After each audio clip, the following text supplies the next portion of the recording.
Have you ever looked at the world around you and wondered how we as a species got here? Nowadays, we have skyscrapers with more than 150 floors, modern building designs that seem to defy the laws of physics, as well as a fast-paced, ever-growing and ever-changing urban landscapes. So, what styles define the architecture and urban engineering of the 21st century? More importantly, who are the architects shaping the fabric of our cities? Let's examine some of the most influential and successful architects of the modern era.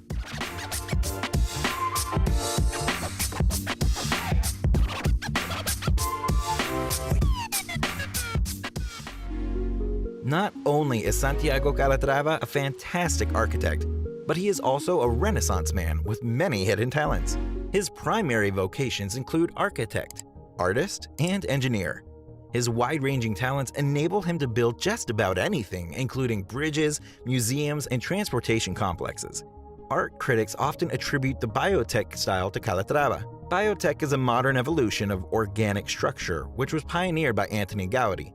For Calatrava, wildlife and the human body function as inexhaustible sources of inspiration. For example, the anatomy of a male figure inspired the turning torso skyscraper in Malmö.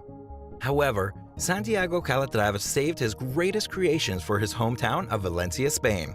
These high-tech structures were made using steel and reinforced concrete, though they look more like giant creatures than functional buildings.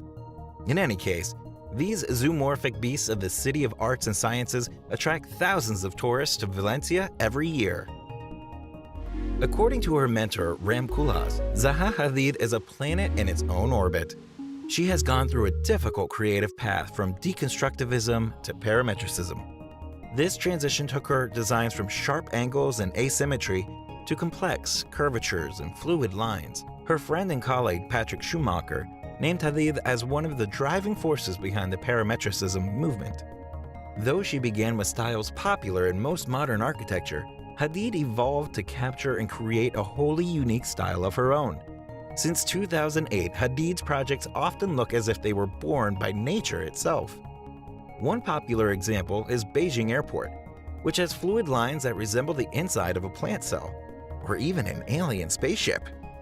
The Beijing Airport, along with other masterpieces like the Heydar Aliyev Center in Baku, reflects Zaha Hadid's simple and truthful belief that the world is not rectangular. Classified as an apologist for deconstructivism, Frank Gehry dabbles in many different styles to create entirely new worlds. One can observe the ghosts of cubism in his own home in California. Gehry even utilizes twisted cardboard furniture and is the father of the iconic wiggle chair design. He folds and twists his materials to produce distinct shapes with sharp corners accented by curved lines. For his DZ Bank project, the architect shocked viewers with a discreet, laconic facade that penetrates the open-air space. However, his primary masterpiece remains the Guggenheim Museum. This project launched a phenomenon called the Bilbao effect, in which one masterful structure helps revive the life and economy of an entire city. If not for Gehry's masterful design, Bilbao might still be a middling, relatively unknown port city.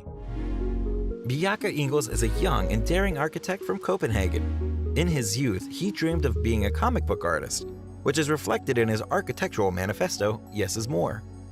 As illustrated in his manifesto, Ingels likes to challenge the conservative Danish society with his radical projects. Additionally, Ingels is known for reimagining the concept of traditional housing. In one famous example, he created a mountain-shaped structure in which every resident has their own open terrace and garden. Ingels' business is called Big, a fitting name for an architectural practice built on big and elaborate ideas. One such idea was the Serpentine Gallery Pavilion, a wall motif that looks as though it was unzipped. With every project, Ingels' primary aim is to create structures that look as if he, the creator, did not put any effort into them. While creating some of today's most innovative architectural designs, Ingels also introduced the term hedonic resilience.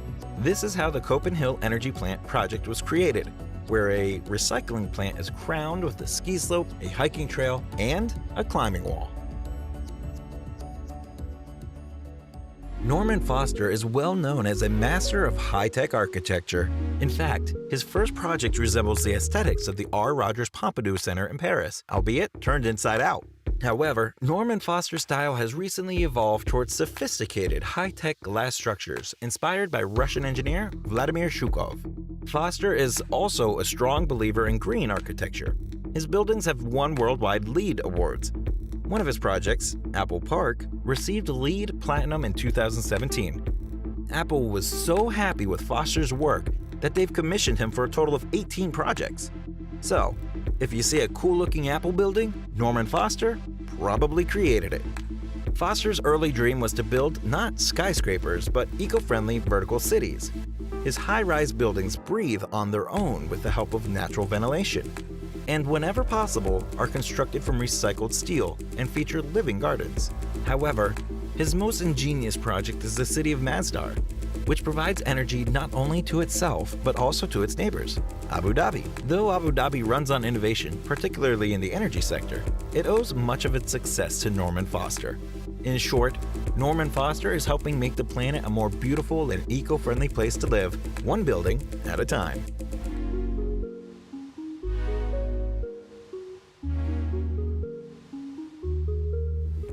To recap, it takes a great deal of ingenuity and vision to be one of the top modern architects.